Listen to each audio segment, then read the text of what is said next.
If we sat the last 100 years of architecture discourse on the psychiatrist's couch, the patient would immediately qualify as an extrovert. An extrovert is a personality whose essential character is determined by his responses to the world outside. That means architecture's persona for the last 100 years is contingent on the evolving cultural adventure in the larger world that surrounds it. The patient has a history of locating recent discoveries in the arts and sciences, pilfering the nomenclature, and claiming pilfering, you know that? Stealing. Pilfering the nomenclature and claiming that new lexicon as architecture's own. For instance, here's a 1-minute history of the last century of what we euphemistically call modern architecture. The early 1900s, Braque, Gris, and Picasso announce Cubism. And Le Corbusier in Algiers 25 years later, Cubist art metamorphosized as Cubist architecture. The mid-1920s, a Ford assembly line plant. The chronology of mass production becomes architecture's borrowed chronology. They build cars that way, let's build houses that way, Hannes Meyer informs the Bauhaus. The advent of machine linguistics and architecture as the mass-produced assembly line-derived machine. The 1960s, the electron microscope arrives and the study of human physiology is on the march. Kikutake, Kurosawa, and Tange. Architecture as the human body analog. Architecture is metabolism.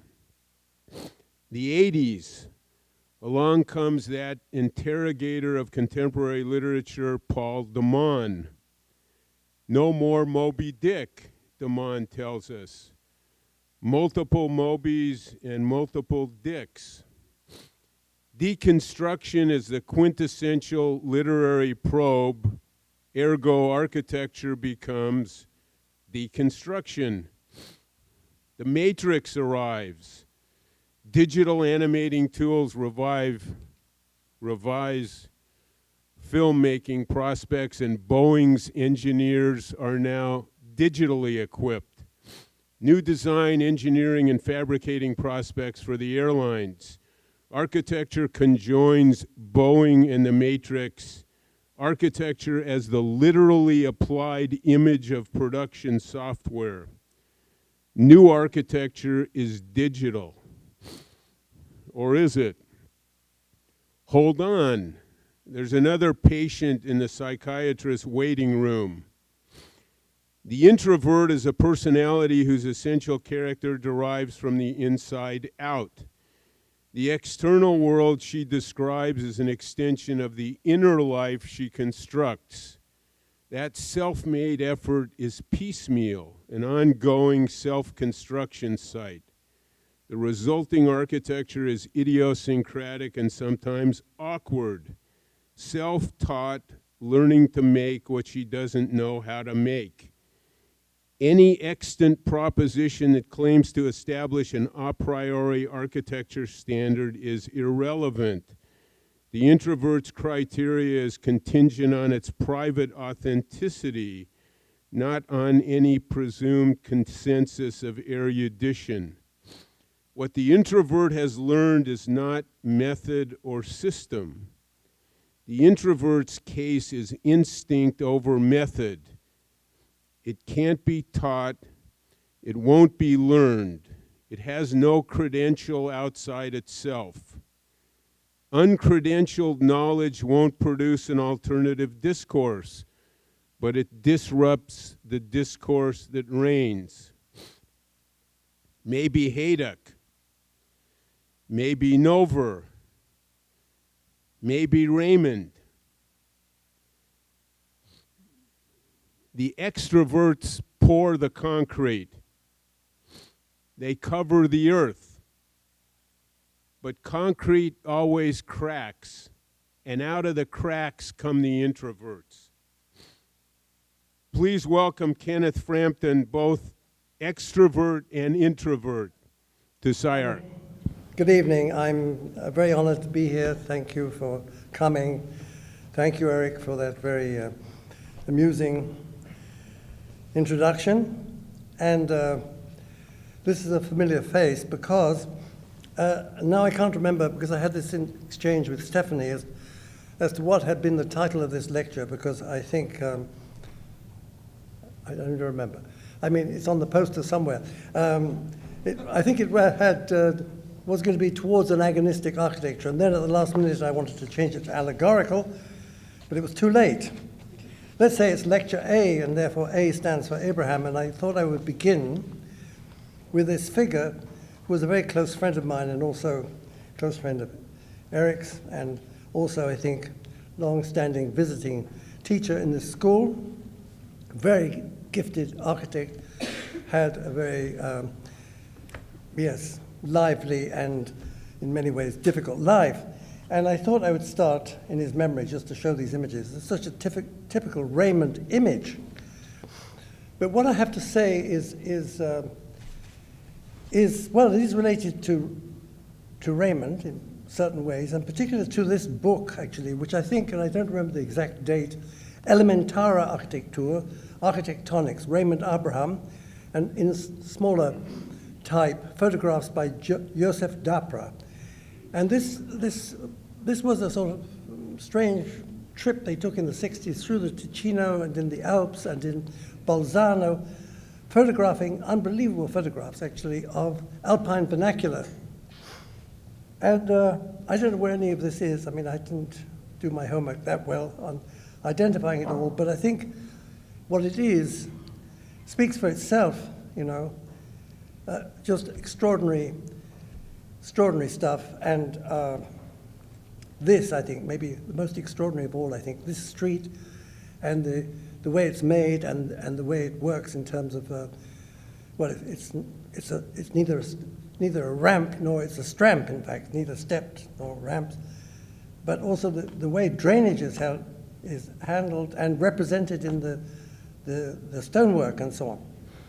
And this is Raimund, I think it's in the 70s, I forget the exact date, this Times Square project, which is this amazing thing of stacking one cinema, one art cinema on top of another as an obelisk in the center of Times Square. And there is something with this screen at the top, you know, that is relaying, of course, to the world at large, images from the inside. And of course, in this, which you've already seen, in this architectural cultural foundation, as it is now called, which Raimund won in competition, I think, in 1992, and it took 10 years to build it, 2002. Extremely difficult to build anything in New York, and particularly the concrete. The concrete always cracks. In this case, concrete was actually carried out by a Swedish firm in the end.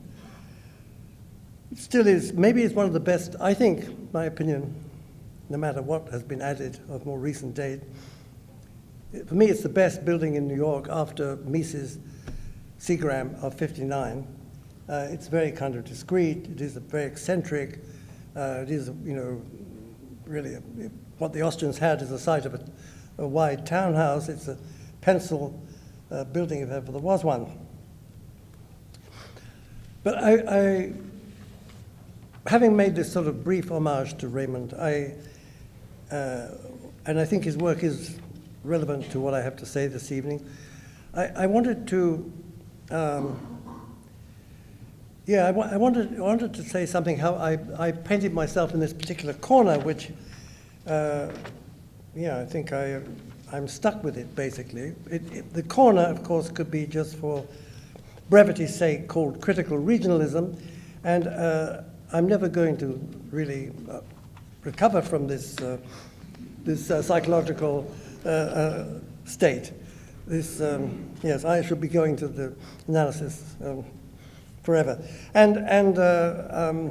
But how I got there, well, I thought I would just, as a way of introducing, sort of touch on this, because this book, which with it, perhaps I'm more associated with that than with anything else, first appeared as this preposterous survey of the modern movement in architecture in a rather compact, extremely densely written text in 1980, which, and it always surprises me when I look back on it, I can't quite believe it, that this thing came out exactly the same year that Paolo Portuguesi organized in Venice this biennale, you know, under the slogan, "The End of Prohibition, the Presence of the Past," this postmodern, and by that I mean postmodern stylistic exhibition that he, and aided and abetted by Vincent Scully, Charles Jenks, Robert Stern, etc., and others, of course, in Europe, Leon Krier, and many who, you know, it was a strange mixture of avant-garde and you could say, if you like, reactionaries. In fact, Leon was very proud of the fact that only his facade in the Strada Novissima, which was this, you know, the return to the street, emblematically sort of put in place in the Arsenale in Venice, was the only, he was very proud of the fact that it's the only, according to him, the only facade that was built of real materials, whereas all the other facades were actually, significantly enough, built by the cinema industry of Italy, the Cinecittà scene builders, which said something, I think, already about postmodernism. And in fact, I was involved in a slight altercation with Stern, because Stern invited me to go to the first meeting, and then I resigned because I thought I don't like the way this is going, and et cetera, et cetera. But it always surprises me that this book came out at the same time. And how well, one of the reasons why I, stumbled, I think would be the right word, into this regionalist question is because, in part, well, it has to do with this special issue of AD, which appeared 2 years later after the book was published in 1980, in which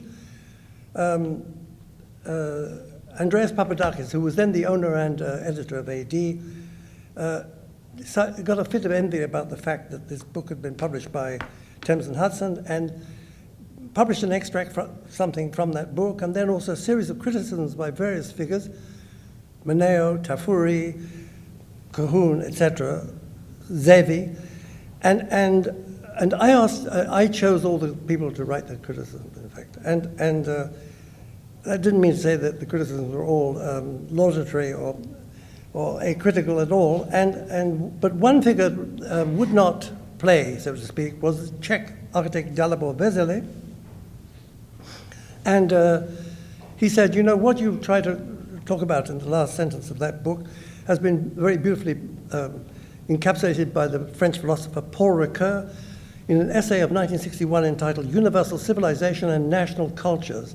It's very important that one notes that universal civilization is in the singular, and the national cultures is in the plural. And because what he then says, the philosopher, that is, you know, that universal, well, basically, he more or less says universal civilization is universal technology, actually. And then he says, more difficult to define, of national cultures, that they constitute the ethical and mythical nucleus of mankind. And the basic argument is that not all cultures can withstand the impact of universal civilization. And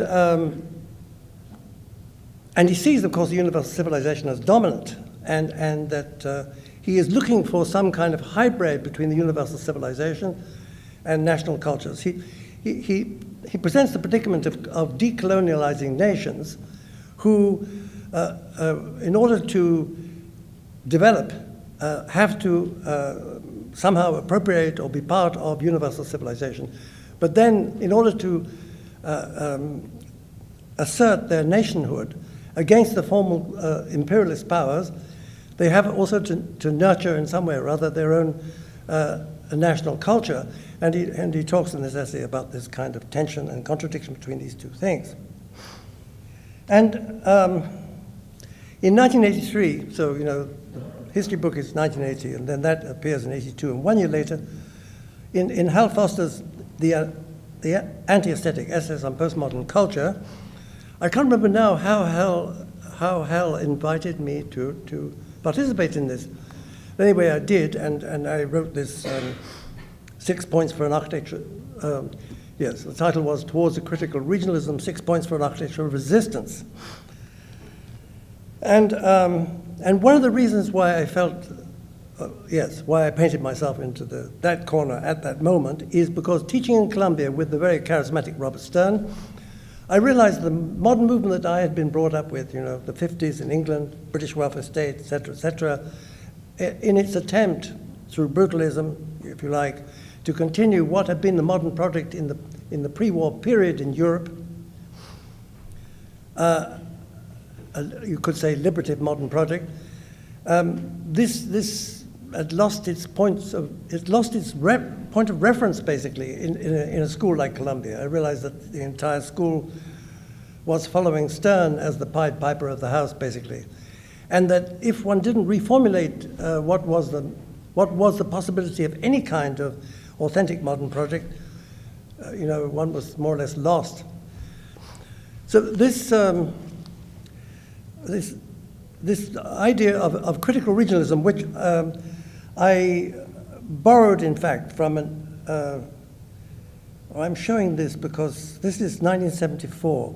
This is Erich Schumacher, economist, immigrant, German-Jewish immigrant to England, who then was the economist of the National Coal Board, writes this book, The Small is Beautiful, has this funny little thing, you can barely read it, a study of economics as though people mattered, you know, at the bottom.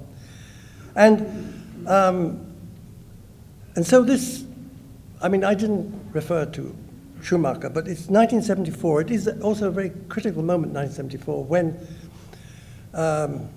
the pre-war Bretton Woods Agreement gets to be disposed of, and which had in some ways guaranteed the relative sovereignties of countries, because the extent to which you could speculate on a currency against another currency was controlled from the end of the Second World War up until 1974, but then it's dropped. And you could say that the economy we now live in, the globalized universal technology, you know, is the consequence of that decision in many ways. This fluidity of capital, the fact that capital can go anywhere, as part of the universal technology. So I put Schumacher there because it's sort of an underlying reference for me. And the date also being important. But it's, of course, before I get to write anything other than, well, I don't think I've even written an essay by that date. And anyway, for the idea of critical regionalism, I'm indebted to Alex Zonis, I mean, so many people, and Liane Lefebvre for their coinage of the term, which they do in a 1981 essay entitled The Grid and the Pathway. And the pathway is this, of course. This is actually the beautiful photograph by Hélène Binet of the Acropolis, and what one's looking at is, of course, what's on the floor. It is Piccionis's staging area outside the Acropolis, Philopappus Hill, that was finished in 1959. I remember going to see this, actually, when I was coming back, in fact, from Israel. And I was very impressed by this place. When I went back to London and talked to Greek colleagues of mine, they just completely dismissed it. They didn't think it was of any interest at all. This is fundamental, I think, this work of Piccionis, and it's more of the same. You know, it's kind of, well, of course it is, well, you not only see it, you read it with your feet. It's very corporeal, this astonishing work. Very much a landscape, a land architect, you could say, as Kahn was once supposed to have said. That takes care of the pathway. The grid was a sort of rivalry existed between him and someone named Aris Constantinides, who was much more rationalist, trained in Munich, and both were influenced by Germans, in fact. But this is actually a little tiny thing by Constantinides, of 1938. But this is a museum in Janina, 1966, which is, you could say the grid is rationalism, in fact. It is late rationalism. So that although they had a similar kind of, in fact, feeling for, Greek topography, etc., that one is very much more to do with the earth and the other one is much more to do with structure and with reason, you could say.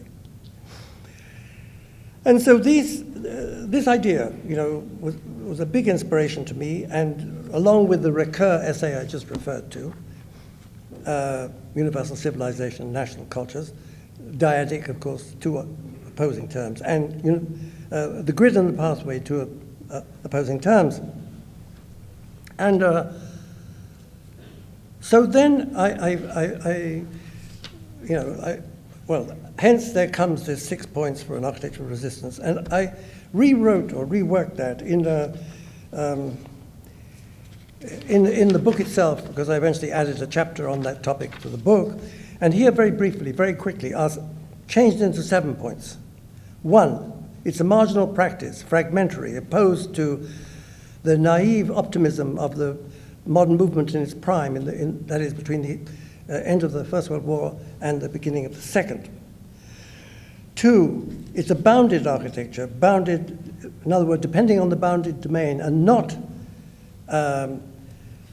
really having little affinity to architecture conceived as a freestanding aesthetic object, but much more to do with the work of architecture in relation to the degree to which it is anchored into the site and defines the site, bounds the site. 3, architecture as a tectonic fact rather than scenographic. Even though one knows perfectly well that image is essential, but we can see if one looks at contemporary work, this kind of, if one thinks of 3 terms, image, structure, space, one can see, works by world-renowned architects where you can't even find any space anymore inside the buildings, let alone the structure. 4, specific site inflection in terms of climate, light, topography. The site and also the weather, the climate, literally the climate is a crucial aspect of, should be, inflected in the work, basically. 5, tactility, or the tactile versus the visual. That the tactile is as important as the visual, that the corporeal rather than the retinal alone is of crucial importance to a critical work. 6, hybrid. This question of, which is touched on by Recur, this tension between universal civilization as universal technology and the ethical and mythical nucleus of a particular place or a particular way of building. This tension, in fact, in a word, between innovation and tradition, to accept that tension and to actually think of it as, hence, hybrid, as being crucial, in fact. And then the 7th point, maybe, yes, perhaps the weakest point in a way, is as reworked, that it is inherently interstitial, and that relates to Jean-François Lyotard writes this book, The Human Condition, and in this book he makes the argument that one can no longer have grand narratives. The grand narrative is over. He meant by this, of course, the modern project, the unfinished modern project, in that, I suppose you can say Marxist socialist sense, progressive Marxist socialist sense of again this interwar period, which, and that all one can have is small, what he calls petit receipt, and therefore, inherently small interventions. This is what is available, so to speak, under this rubric. And then, of course, I do give examples, not in the original, well, I do a little bit, but not much, not in the original formation, but in the elaboration of it further in the book, of certain people. Of course, Álvaro Siza is typical in this regard. And this is famous Alcino Cardoso house in Moledo do Minho in Portugal. And In fact, what is it? The thing shown in black, well, maybe I should do this. This is the old house, a peasant house in stone, in fact, and he adds just this to it, basically. And then this was an old vineyard. These are the lines of the vines, and here he also builds a swimming pool. And you can see in this section, for example, the old and the new, or here, for example, particularly the addition of the new bedroom wing to the old fabric, etc. And we can see it here, this is the new part, of course, this is the old fabric, and more of the same, of course, detail of it, with windows designed built by very skilled Portuguese carpenters, and this bedroom wing is lowered in order not to compete with the peasant structure, and then this extraordinary gateway is a gateway to the swimming pool made out of granite posts, which make this gateway, which are the granite posts normally used to support the vines. Now, the interesting thing is it is a weekend house for bankers. And friends of the bankers said, those vines are old, it's too much bother, you should just get rid of the vines and cut them out and put in orange trees because they're much more productive, need very little maintenance, etc., etc. Part of the role of Siza in this regard was to persuade the clients not to do that, to keep the very, as it were, relatively speaking, unprofitable and maintenance-heavy viticulture. Well, I did that a bit too fast. What have I done here? Something weird. Now I need help.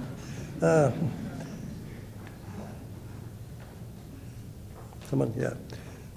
How do we straighten this out? Yes, don't tell me. All right. Okay, perfect. Thank you. Right, so, well, just, some of the details of the windows in that house by Álvaro Siza. Well, another figure, and I'm not going to go on with this like this, is, of course, Ando. This is the so-called Church of the Light in outside of Osaka, Iberê, and which I also, Ando is a reference. Actually, I like Ando for a particular aphorism of his, and of course he never says exactly what it is, but he says, I think over a certain height, architecture is no longer possible, And I don't know, more than about 7 stories he's never built, I think. Not for the want of opportunity. In, excuse me. Well, that building of his was 1989. This book, 1992, Studies in Tectonic Culture, was the next thing I tried to, elaborate and to reread certain figures of the modern movement in the light of, poetics of construction, basically, both in the 19th century, late 19th century, and in the 20th century. And the reason, or one of the motives behind this was, in the heyday of my first coming out with this critical regionalist item, I was in the habit of going to different schools in the States and trying to make this pitch.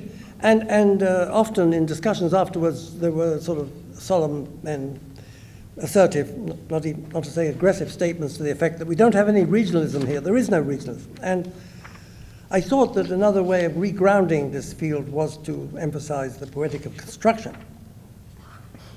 And so one of the figures that I already alluded to in the initial essay was Utzon, and this is Utzon's Bergsvej Church of 1976. The interesting thing about this work is it's prefabricated concrete construction, and when you see it from the outside, it looks vaguely like an agricultural building because of the materials and its form. It's covered, these aisles are covered in patent glazing, greenhouse glazing, but inside we have this very peculiar shell concrete enclosure of the sacred space. The outside is covered in corrugated asbestos sheet, And, well, there is some glazing, of course, to let in light at the top here.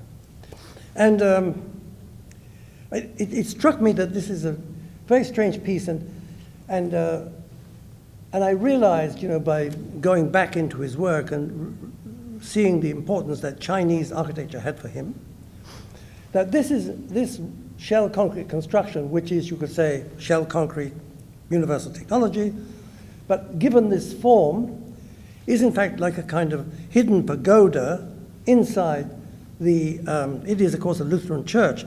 What's this reference to? I mean, there's no statement by Utzon that ever says that that is a pagoda, by the way. But that's my interpretation of it, that, you know, this sort of exemplifies, in a sense, this idea of hybrid. Well, this whole issue of regionalism takes off. There's this famous book by Vincent Cannizzaro with many different essays, arguments, and counter-arguments on this theme, many of them heavily criticizing my shtick, and which is all to the good. And so in 1994, the fourth edition of Modern Architectural Critical History has this title, Architecture in the Age of Globalization, Topography, Morphology, Sustainability, Materiality, Habitat, and Civic Form, 6 categories. And why does it have that? I mean, when you look at the production of the last 20 years, or yes, 15, 20 years, I mean, the plurality of the production is enormous. And how, you know, how can you possibly create any kind of, how can you make any kind of assessment or synthesis out of the diversity of the production? And it struck me that these categories might sort of work, you know, i.e. selecting certain works for the emphasis they place on each of these terms. Not that they would be mutually exclusive, that a building that, you know, has a lot going on as far as sustainability might just as well be, you know, also be important from the point of view of topography. I mean, this issue of materiality arises because of, well, also because of critical regionalism, but also, you know, it's very much to do with the, you know, architecture where most of the expressivity is on the skin. It's very typical of Herzog de Meuron, for example. Many of their better works has to do with the surface, the materiality of the surface. Inside, there isn't much, you know, in many cases. And then these last 2 pathetic items, habitat and civic form, I think of as a kind of scar left on the mind, you know, that you can find examples of habitat and civic form. It begins with a New Zealander ecologist, that Gloss, and it has something very interesting to say about, about the predicament of universal civilization in relation to the natural environment, which we are all by now extremely aware of. Vis-a-vis that, for example, vis-a-vis that and this, of course it's REM, it's a CCTV, which you probably all know, and I suppose he's managed, since it's been realized, to pack 10,000 people into this building, who are supposed to, and I imagine they do, but I don't know whether it does or it doesn't, produce 250 channels a day of TV for 1 billion people, you know. It's the media powerhouse of the People's Republic of China. But it's perversity itself, you know. I mean, the more irrational use of steel would be hard to imagine, you know, totally insane, you know. And also unethical, because steel, incredibly different, you know, very valuable stuff, steel. I mean, it's totally unethical work, really. And you can see that it's inspired, I don't have the image here, of Liszewski's Wolkenbügel of 1924, but by comparison, it's just, I mean, that was a tiny thing, okay, but I mean, and the same thing, the same kind of lack of ethics, I think, is evident in the Beijing Olympics of Herzog de Meuron. I mean, and again, you know, the steel is totally gratuitous, it's total waste of steel, basically, to make this fucking bird's nest, you know. And that's how it is. I want to talk about this strange thing of a small architecture made by European architects, in other words, made by mainly, that's my particular twist on this theme this evening, is to talk about, and of late, to talk about these strange moments in which first world architects, so-called first world architects, have intervened in third world situations. And I'm beginning with this project by this young 18-year-old Norwegian, Jan Jensen. I think this is 75. It's actually a leper colony in India. And, well, you know, the way this building, well, it is in a way a kind of European building. I mean, these vaults obviously come from Le Corbusier and from, yeah, well, I think mainly from him, this kind of megaron form. And the way the stone is used, you know, does have something to do with brutalism, as the vaults do, but the way it's put down in the landscape and the way it's detailed, this kind of montage, really, reminds one of Wang Shu, by the way, you know, I'd never thought of it before until looking at this image.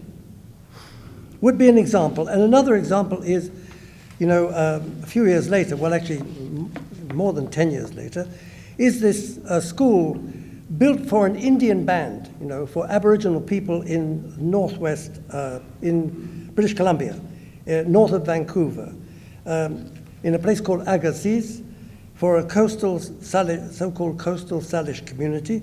It took actually 10 years between the design and the realization of this work. It's 1988 to 91. And, but well, two stories behind it. One is that there was a very enlightened official in the Ministry of Education in Canada who decided that native people should have, you know, school buildings that are more appropriate to their culture, actually, in the end. And she didn't last very long, by the way. She was sort of retired. This work, perhaps, is the only work to come out of her general move in this direction, because the Patcows, John and Patricia Patcow, designed this building, Siebert Island School, and they made a model of it, a very detailed model of it, because the band was determined to build the school themselves with their own power tools, etc., etc. But they couldn't read drawings, so the model was made, at least this is their assertion, for the purposes of enabling the band to build this building by themselves. And there is a reference here, of course, to Haida people, to the original Northwest Pacific Coast people, and the long houses of that period. In fact, you can see that this is somewhat totemic part of the building here, you know. And this is, of course, a cross-section through the school, which has these trusses where an important aspect is the roof work as opposed to the earthwork. And what is, of course, it's you can say it's an illusion of photography. Did they really think this out? But, you know, there is, I think, this reference to the context in the handling of the roof, you know, in relation to the environment. It brings me to Glenn Murcutt. This is actually the beginning, in a way, Leaves of Iron. This is his opening work, basically, of consequence. It's the Mary Short House, built in Australia, 74 to 75, and expanded a little bit later in the 80s, in Kempsey, New South Wales. And it has a kind of Japanese approach to the fenestration, because there are 3 sets of sliding doors, you know, metal, hinged metal louvers on one door, and mosquito nets, another door, and then glass. So depending on, the house can be shut down through closing the louvers completely. The house is raised off the ground, partly because of reptiles, etc. But the interesting thing, well, then we come back to this question of tradition and innovation, because this roof is really, and also the wooden structure for that matter, a reinterpretation by a sophisticated architect of a traditional Australian sheep shearing shed, you know, turned into a house. This time, of course, for a very sophisticated client. But much later, in fact, the year is 1991 to 1994, he will build for Bandhu Marika who was an Aboriginal member of the Parliament in Canberra, so to some extent rather elite person, who actually was living with a white Australian named Mark Alderton. So this house actually carries the name Marika Alderson House. And it's built in the Northern Territory in eastern Arnhem Land, in a place called Yerkala. And it's totally tropical. It's 12.5 degrees south of the equator. It's subject to cyclones and also to fluctuations, tidal fluctuations, as much as half a meter and more, and increasing all the time. It's by a beach, but also as a sort of inland lake. The house itself is raised 2 meters off the ground. It has a metal frame and then is fleshed out in wood. And this house was made because there's no real building, even at a small scale. There's not craftsmen there, in the modern sense of what is craftsmanship. And so this whole house is designed to be fabricated in Sydney and shipped north. And painted this red with a corrugated metal roof. And actually changed, in fact, the government attitude in the eastern Arnhem Land towards native housing. In fact, before they used, I think, concrete block housing with corrugated iron roofs and with small openings. And now here the important thing is, because of the humidity, etc., cross ventilation, and the whole house is designed to facilitate cross ventilation, but also designed so it can be shut down completely, a little bit like the Mary Short house. It can be opened up or completely closed. And the interesting thing, I think, is this play between the metal and the wood, the metal frame and the wood, and also the metal vents on the roof, which are there for the express purpose of preventing the house from exploding under air pressure when the house is closed down to resist, cyclone force winds. And if you don't have something to release the pressure inside, then the house has a risk of blowing apart. And this, I never completely mastered the full sort of anthropological subtleties about the way this house is organized, or it has something to do where the parents live, for example. I think it's, yes, the parents are, of course, here, it's somewhat broil-like, and then the children's, there are 4 separate bedrooms for the children, and there, of course, the wet cores, and this is the main living space. And with a gridded floor to allow the sand to pass through the floor. So this is Merkert's version, well, gridded on the decks. This is Merkert's version of what he calls touch the earth lightly. And I think one gets the general idea. So,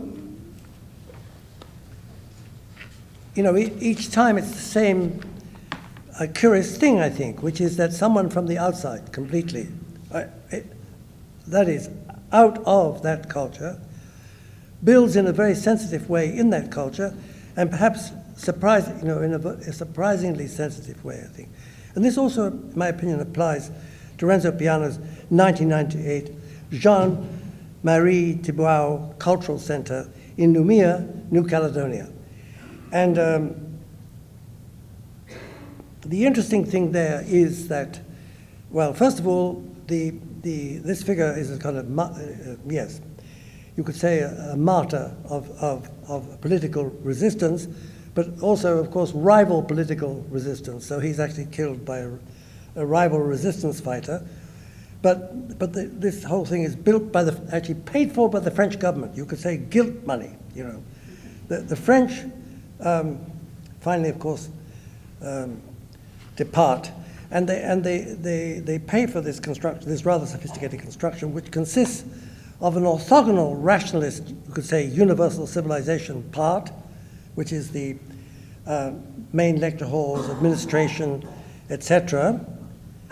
But then it has these so-called cases, name coined by Renzo himself, I think, which are, greatly enlarged versions rising to 20 or 30 meters in height of, what was the traditional hut of the Kanak people, that is the native population of this part of the world. And these structures, and this is perhaps the most didactic section, show, this is a double skin wall. It is curved towards the prevailing wind, and it can be, of course, again, shut completely down or modulated by louvers, both in the inner skin and outer skin, and has, God knows how it was detailed, a kind of metal roof that is inserted into this. And here, of course, we see the orthogonal part, which is, you could say more overtly rational. One could even say universal civilization would be rather simplistic, but and national culture.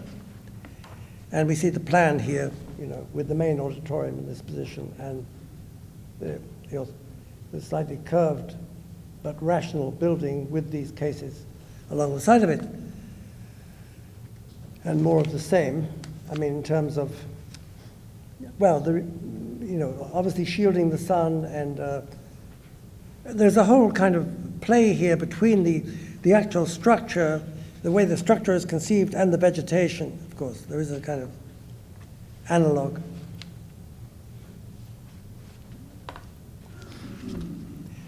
All right, these funny maps of Africa and of what Africa is broken up into, appear actually in a beautiful series of books produced by Luis Fernandez Galeano, so-called atlases of different parts of the world. And these are maps. I don't quite know who made these maps actually, but are included as illustrations in that atlas dealing with Africa. And here there are two countries side by side. One is Senegal and one is Guinea. And there's a very weird story. Well, Burkina Faso is right here. Francis Carré is an important architect, native architect of that region.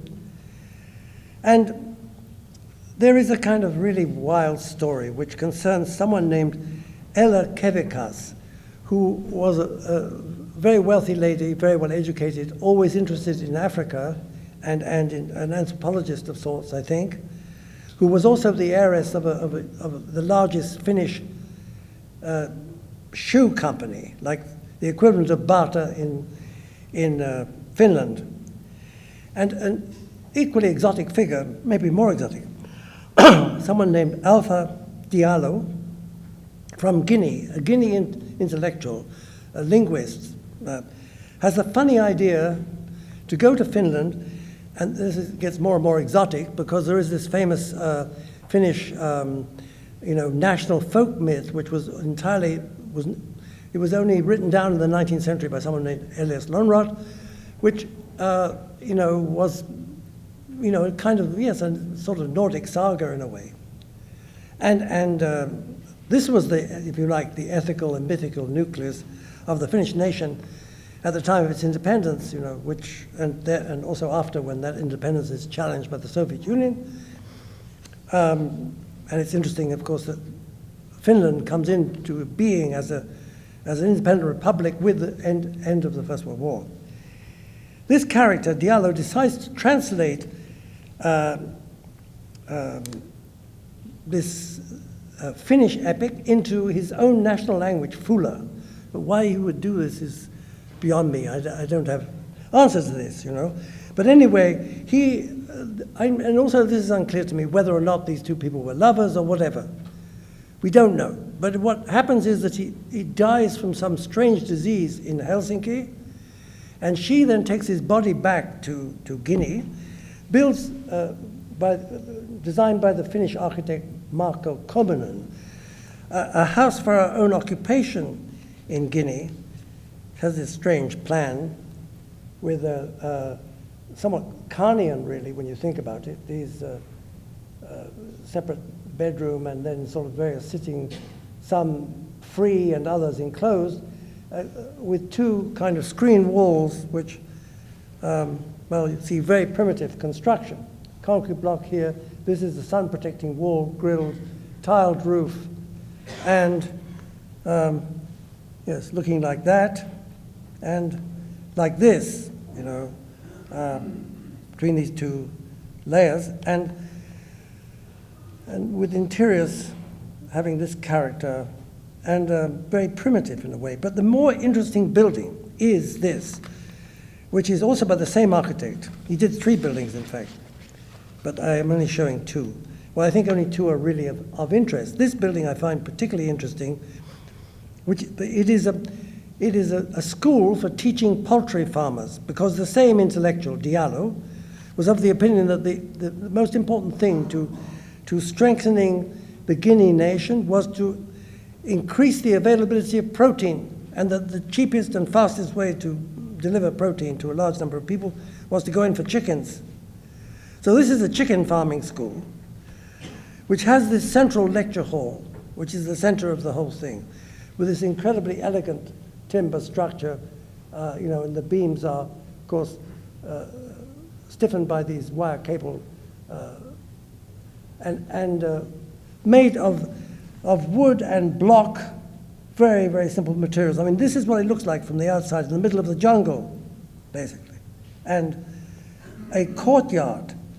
This is the section through this kind of, you could say it almost has a sort of vestigial classical aspect. This is the lecture hall, and this is the one of the courtyard buildings. So this is the plan with this circular bit. This is the lecture hall. Here are, you know, these are collective dormitories here, and administration, and that's it, basically. It's very, very simple assembly. And you see it's block with concrete lintels and asbestos cement roofs.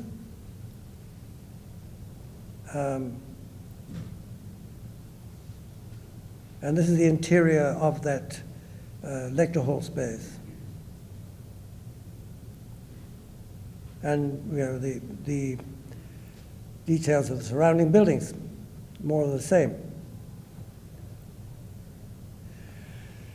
And then much more recently in Senegal, in a place called Rufisque, 3 young women, very young, you know, I think they're sort of in their mid-30s, pupils of Johannes Pallasmaa, in fact. And I don't know the story behind this. I mean, how did this happen? Because this is also Finnish architects working in absolutely next door in Senegal.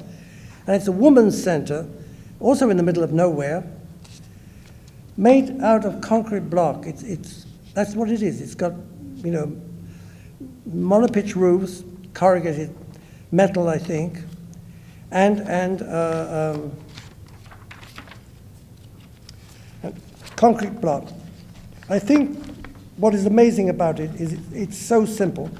It's articulated in a very subtle way, and all the richness of it. This is again, it's a courtyard system. You know, and well, you know, it is a matriarchal society basically, and the women, you know, it's their place. They produce craft goods in this place. They also hold, you know, adult education classes and celebratory events, and you can see more or less what it's about here. This is inside the courtyard. There are use of glass lenses in places. This is the basic material.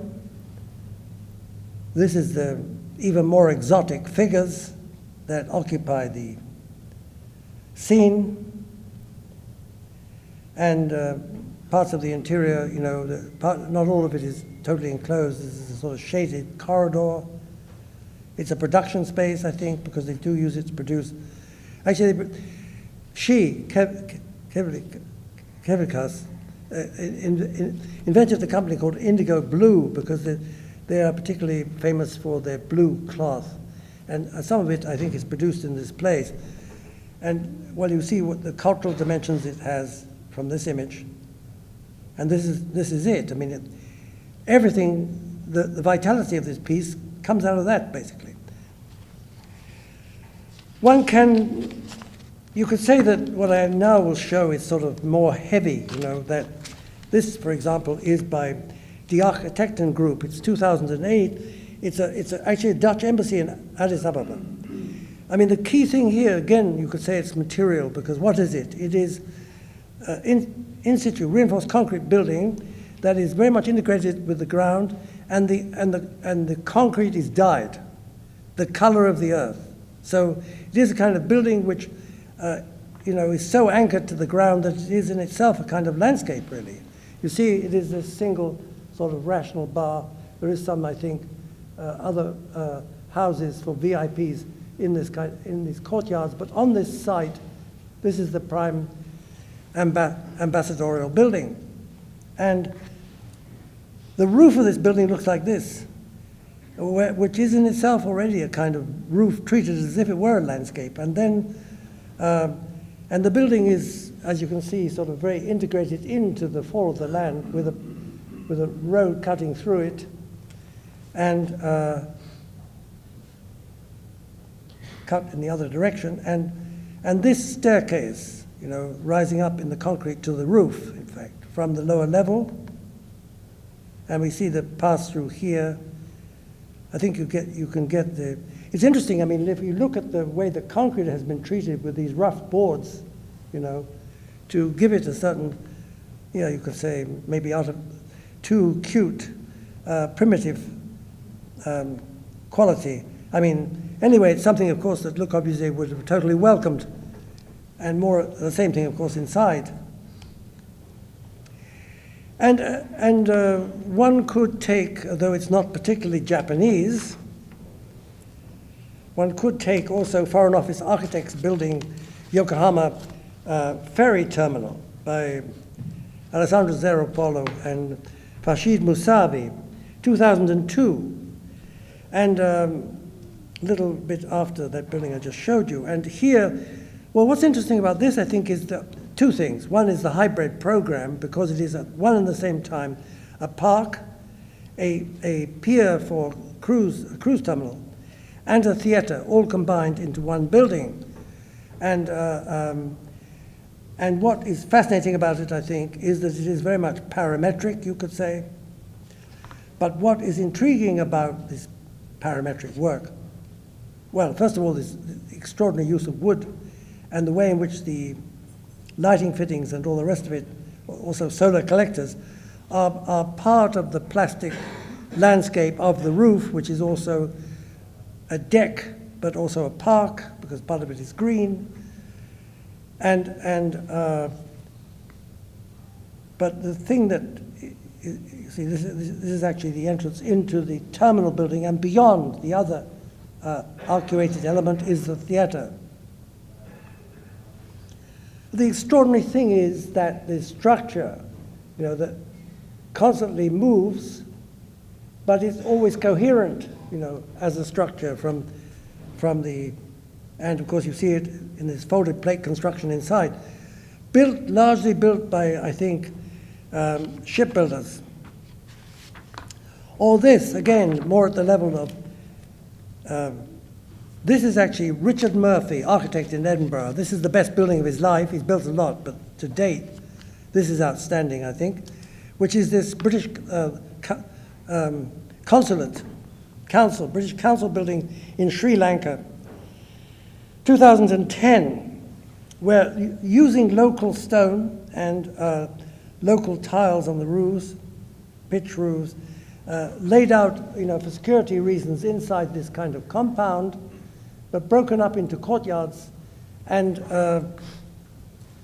then carefully thought out from the point of view of natural ventilation, induced natural ventilation, producing this kind of environment where the local stone, you know, reinforced concrete construction, local tiles, wood overhangs, and patent glazing are combined together, I think, in a brilliant way, which you'll see. And also, of course, steel-framed fenestration. Again, local color is, obviously the photographer is always looking for local color, is added into the picture.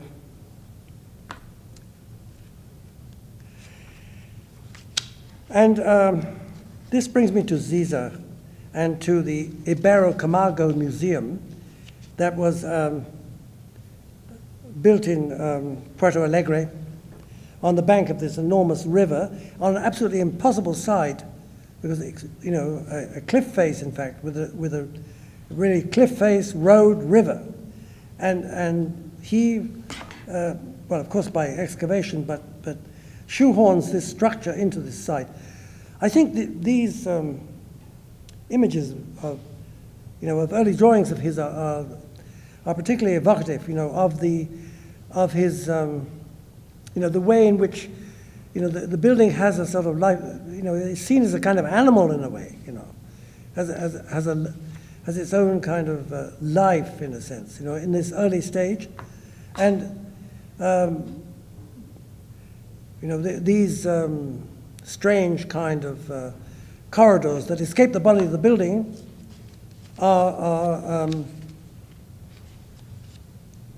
you know, can be seen in certain sketches as though they are arms enclosing a body, for example. But here you get the situation. What is extraordinary, I think, here is not only the skill of the architect, but also, yes, also the way in which, well, the response, of course, to the landscape, but also the way in which the client, you know, would provide a condition in which the main road can be manipulated so that parking is also, you know, they close part of the main road in order to build parking that is partially under the main road, feeding the museum. The point of this is, of course, is, well, you know, you can see, well, if you look at the concrete here, of course, you can see something of Ando or Kahn, or, yes, I think, in terms of the treatment of the concrete itself. But the idea, for example, clearly has something to do with Wright, has something to do with Wright's Guggenheim. And we know that Wright's Guggenheim, and I think it's, yeah, it's on this very drawing, you can't read it, but here it says ziggurat, actually. And there are versions of the same where ziggurat is spelled backwards, targuris. And, you know, it obviously relates to the Gordon Strong automobile object that Wright projected for the Midwest as a kind of an objective to which you could drive in a car and go up ramps. You know, it's a ziggurat going in that direction, and the Guggenheim is an inverted ziggurat, really, without cars, of course, instead of cars, people. And it's clear that that building is an influence on Siza, it's obvious, but here we are into this area of tradition and innovation, you know. I mean, the innovation, above all, is these very peculiar, these breathers, as I like to think of them, that come out of the body of the museum and take the visitor on a walk with views out over the landscape and then back into the building, so that there's a kind of, they're almost like sort of breathing, I mean, psychologically speaking, they're sort of breathing tubes. I mean, to give the retina a break, you know, from looking at art. I mean, this whole building is dedicated to the, yeah, if you like, a kind of hero of Porto Alegre, the painter Iberê Camargo. It's entirely full of his paintings, basically. And this, I think, perhaps makes one see more clearly, you know, the connection to the Guggenheim. But also it's the Guggenheim plus a certain sort of, the mixture between plasticity and rationality is very evident in this space, as you see it here, you know, in the more rational part of the proposition.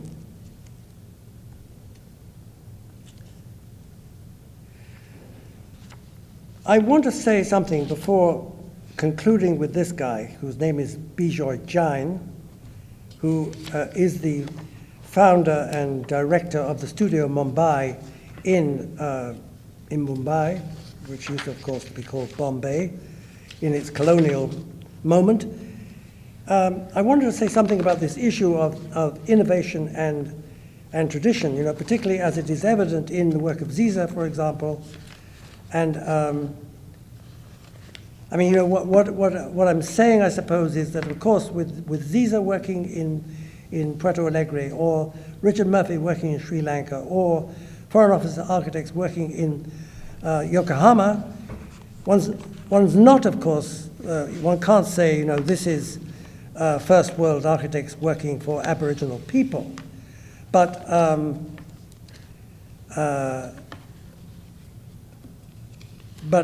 you know, as opposed to, let's say, Murcutt working in Arnhem Land in the Northern Territory, or these Finnish architects working. But I want to end with something about this question of tradition and innovation, because in a very remarkable book written by Zygmunt Bauman, a Pole living in England, who taught for many years at Leeds and is now retired, but seems to have the capacity in his 80s of writing one book after another, in a book called Culture as Praxis, and I can't remember exactly when this book was published, but it's in the last 10 years. We read the following: the ambiguity which truly matters, the sense-giving ambivalence, the genuine foundation on which the cognitive usefulness of conceiving the human habitat as the world of culture rests in the ambivalence, creativity, and normative regulation, this tension between creativity and normative regulation. These two ideas could not be further apart. Culture is as much about inventing as it is about preserving, about discontinuity as it is about continuity, about novelty as it is about tradition. And recently, in thinking, I've been asked by Thames and Hudson to expand yet again modern architecture critical history, to make it larger and to make it less Eurocentric. And I had this thing, I've been nursing this idea for some time of having a chapter. Well, I do have a chapter in there called World Architecture, but I'm intending to rewrite it. Because, of course, there's a total paradox between the idea, I think, or anyway, a seeming paradox, between the idea of critical regionalism, or regionalism, period, and world architecture. This concept of world architecture, I mean, it's a very enigmatic idea, maybe. But recently I came across, actually through Qazi Ashraf, a Bangladeshi architect who teaches in Hawaii, an essay by Milan Kundera on the theme of world literature, and he says that the first person who coined the term world literature was Goethe. You know, we are entering on the era of world literature, and it is up to each one of us to hasten its development. And in a text which is an elaboration on this concept, Kundera writes, Rabelais, ever undervalued by his compatriots, was never better understood than by a Russian, Bakhtin. Dostoevsky than by a Frenchman, Gide. Ibsen than by an Irishman, Shaw. Joyce by an Austrian, Broch. The universal importance of the generation of the great North Americans, Hemingway, Faulkner, Dos Passos, was first brought to light by French writers, as Faulkner conceded in 1946. Do I mean by this that to judge a novel one can do it without knowing the original language? Yes, I do mean that. Gide did not know Russian, Shaw did not know Norwegian, Sartre did not read Dos Passos in the original. And what he is developing here is this idea of you know, tradition and that notion of sort of translation, betrayal, trade between one culture and another, in its capacity to revitalize grounded culture, you know. And I'm choosing to end with this figure, Bijan Jain, because, I mean, perhaps even problematically, yeah, well, we could, I think, easily say problematically, that he has somehow, you know, he was born in 65, he studied in the States in the early 1990s, he went back to India in 1995. He actually worked for 3 years as a carpenter, trained as a carpenter, and then set up this building workshop in so-called Studio Mumbai, where the studio, the design of the building and the making of the building is all happening in the same place. I mean, they do everything. They prefabricate the buildings. There's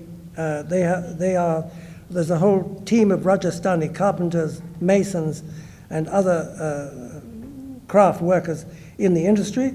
And they work on this site, which is actually sort of kind of open-air site, really, that has a plan. I mean, it looks like this, you know, with samples all over the place and full-size mock-ups and so on. And as a matter of fact, Stern, that's to Stern's credit, by the way, invited him to teach a studio in Yale this semester. And this is the plan of this strange building compound, which is made, you know, there are sort of shed roofs held up by scaffolding poles, open to the air, and which includes also everything: painting, pigments, machine shops, and the design office is all mixed up with the same thing. Well, what Jine says, of course, that the actual craftsmen themselves contribute to. I think this is an exhibition inside the Arsenale in Venice of the work of the Studio Mumbai. And this house, the Palmyra House, 2007 in Nagdagon in Maharashtra state, is a typical product by the practice, you know. It consists of two wings. There's a rain harvesting is a big issue with him, so this water tank is in the middle, and the grove, mangrove grove, and palm trees are all around it. Or this house, the so-called Trova House in Kashid, Maharashtra, 2005, which is a kind of encloses sort of family compound, really, with stone floor, timber roof, earthwork, roof work again, with, of course, louver control. And you see these holes in the ground, they actually illuminate a vast kind of tank beneath the house, which actually collects water from an aquifer and is also used as a swimming pool, underground, lit from above through those holes. And finally this, which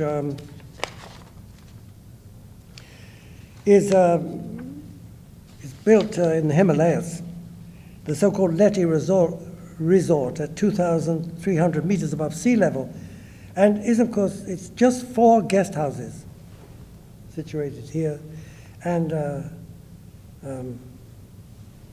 this is more of the same.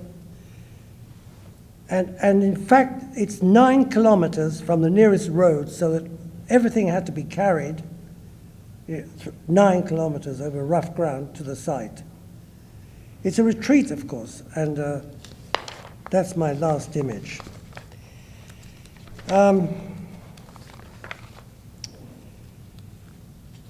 Conclusions are always a bit difficult, particularly with something as diverse as this, but I want to end with, maybe I need to go back to this image.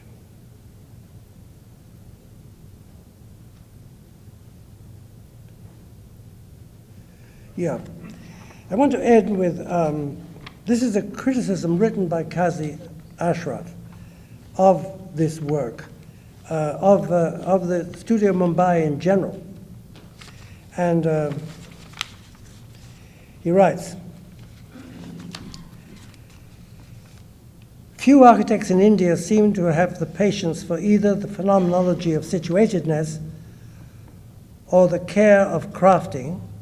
The former requires a listening to the wind, so to speak, and the latter a tactic of delay best relayed by that wonderful Latin phrase, festina lente, make haste slowly.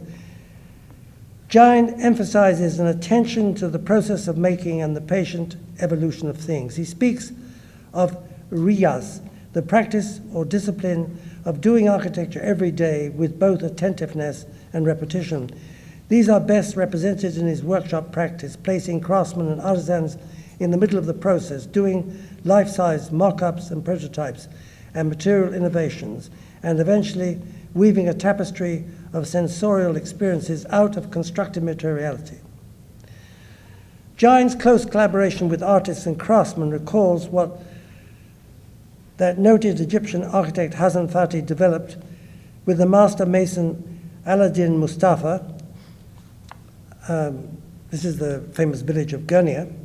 And what Bawa, this is Geoffrey Bawa, and the British-born Indian architect Laurie Baker practiced with their builders in a highly disciplined practice of Studio Mumbai. There is also room for instinctiveness. Giant lets the building respond to the instincts of the craftsman, and by evolving challenges of construction with particularly surprising results. Delicately poised between the contemporary and the traditional, and Zen minimalism and delightful elegance, Giant's work cannot be described as regionalist either. Not avowedly staged as a resistance, Giant's work nonetheless represents an alternative to India's double trouble. The raucous architectural phantasmagoria serving the neoliberal economy, and the hyper-aestheticized extravaganza surrogating for tradition. Giant tiptoes towards a more precious and patent position.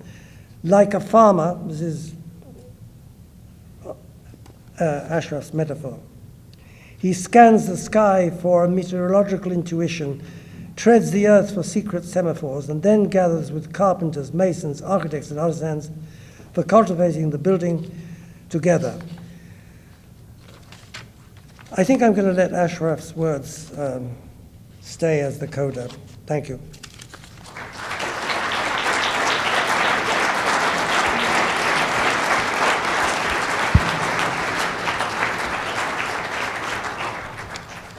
Thank you very much for the lecture. I have just a very simple question, as I'm sure there'll be many others afterwards, which is in relation to the idea of critical regionalism as you applied it to projects that are both in the city and in the countryside. And while it seems very clear and straightforward to imagine how issues of context and local vernacular and local materials can enrich a new architecture in the countryside, I'm wondering, for example, when you commented on CCTV and the bird's nest, I wonder how, in a place like Beijing, which is virtually without context, and so I wonder how it would be possible to do a critically regional architecture there. And if you think, when you showed Yokohama, I was thinking that that was an interesting example.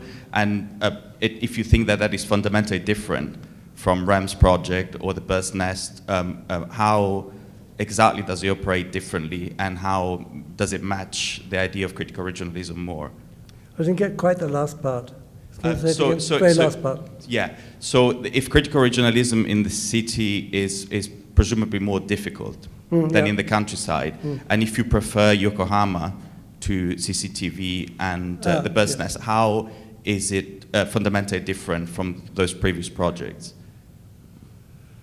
Well, if one goes to Yokohama, I mean, I think what is the big achievement there is, that's why I like to use it, because it is obviously parametric. It couldn't be done otherwise.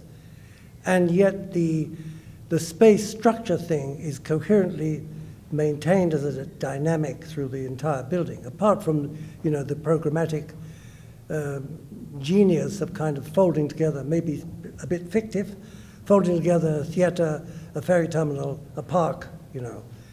So it does many things at once, and probably for those architects, and now they split, of course, very hard act to follow, in fact. You know, they haven't, neither of them have been able to, that was one in competition when they were both still studying at the AA. It's amazing that they were able to carry it through, you know, and get it built. But,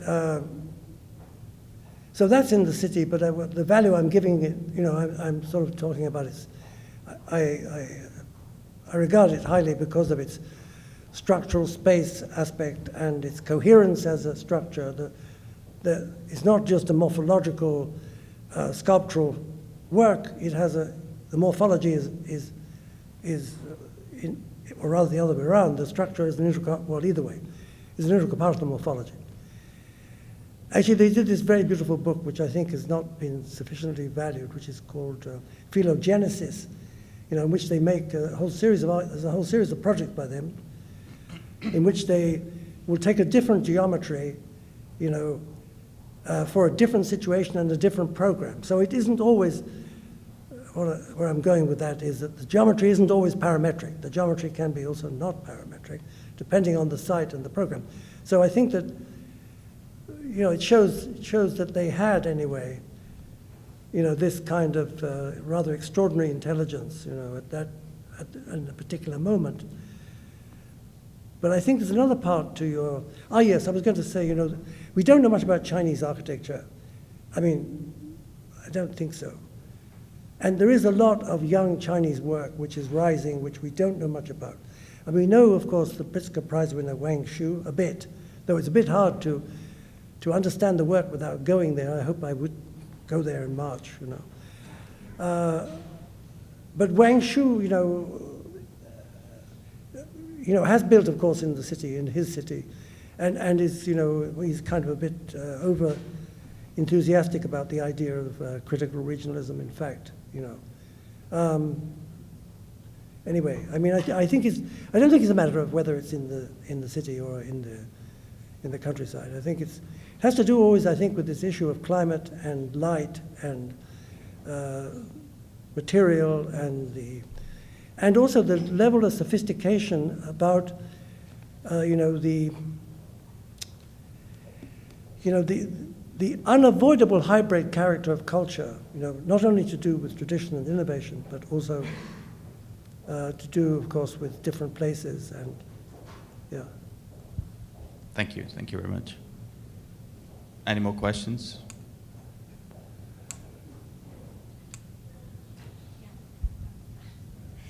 Thank you for your lecture tonight. Thank you for being here.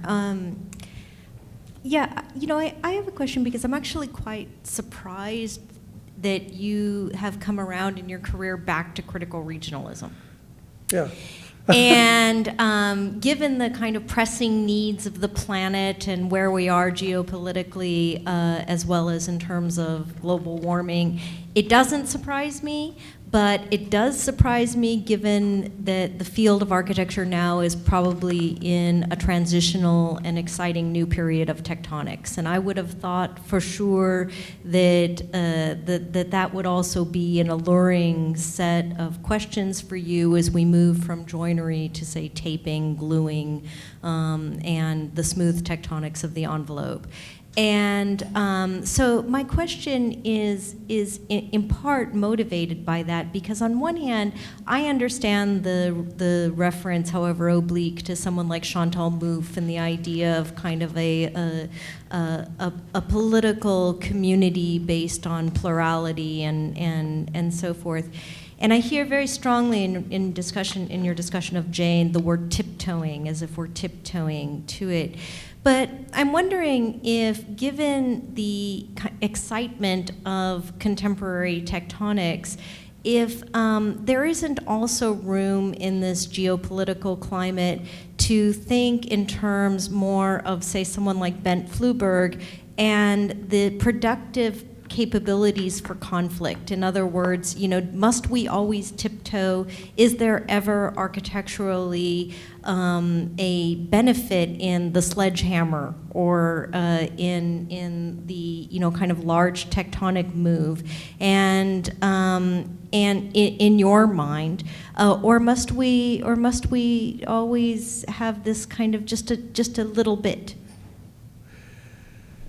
Yeah, I mean. It's a pretty difficult question to answer. I mean, I think it is a very valid question. I mean, lying behind all of this is a certain kind of,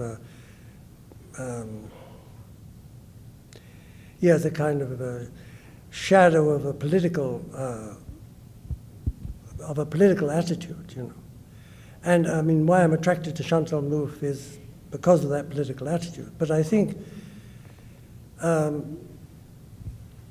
if I think about her seriously, I mean, I don't know the work that well, but if I think about this agonistic proposition, then it seems to me that agonistic proposition will only work with small, I would say, relatively direct democracies. And once you get very large democracies, the chaos of democracy becomes extremely difficult to handle. I mean, it seems to me that the situation in the United States is such an unbelievable evidence of this. And not only in the United States. So there's that, Then, I am in fact an admirer of, you could say that someone like Norman Foster, for example, is someone who, more than any other, perhaps even more than Renzo, I think. Although the interesting thing about Renzo is this use of, like for instance, Renzo's revival of terracotta as a material is pretty impressive. But Renzo's use of wood is also impressive. But Norman, the Foster office, in its prime, which I think is over, basically, achieved extraordinary things with technology, I think. But the difficult thing is, settlement. If you really come down to it, the problem is land and land settlement. And the way the economy is set up is unbelievably ruthless, And so in a way, of course, I'm suggesting that only small interventions are possible, as kind of, I've always been impressed by Clement Greenberg's idea of holding operations. I think that small interventions that are, pitched at the right levels of sensitivity are important. There is one way of going, one way of working, rather, But the modern project, in the sense of I referred at the beginning, this period between the wars, the modern project in that sense, the modern project in the sense of Habermas's unfinished modern project, in my opinion, given the current state of corporate power and global universal civilization, is simply not realizable. Because this machine is not interested, period. It's not interested, And it's hard to escape this machine, very hard to escape this machine. I mean, one criticism one could make of Jain is that those houses, obviously expensive houses built for rich people,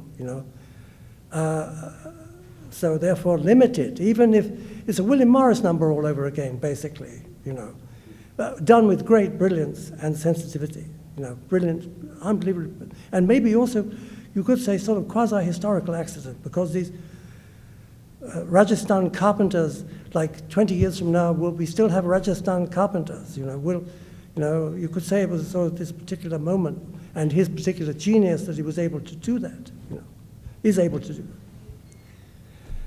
But I don't know, the promise of universal technological rationality, I mean, in order to make it really work, it has to be thought through, and there has to be a political will behind it. Otherwise, how will we do it, I think, I was struck recently, I went to a housing review in Columbia just before coming here. I thought afterwards about this housing review, the way you can have very creative work by students and also encouraged by faculty, but lying just underneath it is unbelievable irrationality, in terms of the relationship between the architect and the society, And, well, I suppose you can say, well, these works you've shown us are not, I mean, it's not, I'm not arguing for a sort of, I'm not saying it has to be, I mean, I do think that this question of poetic is important, and everything else would be, life would be impossible without that. But I think if one looks at the bigger picture, it's difficult. I have one other question. Let me, Ken, over here. Oh, I have a question. Derek. Can you hear me? Huh? Oh, sorry. Where someone else is, where is it? Oh, I'm over here. Can you hear me? Yes. Sorry, I really enjoyed your lecture, and I just was wondering, I don't know quite how to phrase it, but I found it really kind of ironic that talking about critical regionalism, you have architects that are traveling across the world to Yeah. go be regional, and Right. you know, for me, it kind of leaves a sour taste of colonialism in my mouth. Yeah, right. And I don't know how you address that. You know, how you. I'm just curious your thoughts about that. No, you're right. I mean, you know, in the original sort of exemplars I gave when I elaborated the position in the book, all the people were grounded, so to speak. Like these are, well, at that date, these are not built outside Portugal in any case. Even, well, it's full of ironies, of course, because Woodson builds the Sydney Opera House, but comes back to Denmark, and he had built in Denmark before, you know. I mean, but he's a very interesting case because, you know, he is very preoccupied with Chinese architecture. There was, and very respectful of Chinese architecture, and the work is inspired by China, not only by China, but, and the Sydney Opera House is a kind of pagoda, you know. And so, I mean, it is paradoxical, and you know, if you want to set up the argument purely, you would have to just show work that's done by local people like Francis Carré, for example, in Burkina Faso, you know, you could just show that work. What intrigued me is the way in which, you know, so-called quote-unquote first world architects had done extremely sensitive works, I think, in, you know, Aboriginal places, let's say, you know. But, yeah, I mean, the paradox of the legacy of colonialism is unavoidable. I mean, I think one of the big challenges, for example, if I ever manage to expand this book, is to move it off its Eurocentric base, so to speak, you know. I think if you look at worldwide production, there is amazing architecture being built all over the world by very sensitive figures that are not traveling in aircraft, you know. And that has been going on for quite some time also, you know. Architects that we never normally don't refer to at all, you know. And so, I mean, I think the task is to sort of bring that material forward. But, you know, it is a paradox, I agree with you. Okay. Yeah. It's over, right? Is It's- it over? It's Yes. over. Okay. It's over. All right, okay. Wait a minute. Postscript. What I wanted to acknowledge from you is not what you said at all. Not what you said, which is a different discussion, but the way that you said it. And there are issues, and we'll have a chance to talk whenever we're talking in a day or two, Right, yeah. about the use of language, what's rational, what's a grid, what's ethical. Not too many people have stood up there and talked about ethical.